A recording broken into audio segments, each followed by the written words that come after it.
If you want to stop your Samsung phone or Android device from secretly listening to you, follow these steps. First, open the Settings app on your phone. Scroll down and tap Advanced Features. Next, tap on Bixby at the top.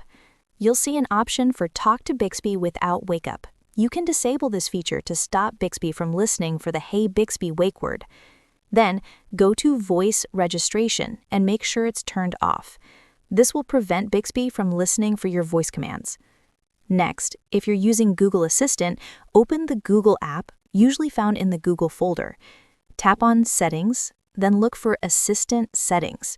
In the Voice section, disable Voice Match and the Hey Google feature. This will stop Google Assistant from listening for the Hey Google wake word. Once you turn off these features, your phone will no longer be listening for commands unless you trigger them manually. If this helped, tap like, comment with any questions, and subscribe for more tips.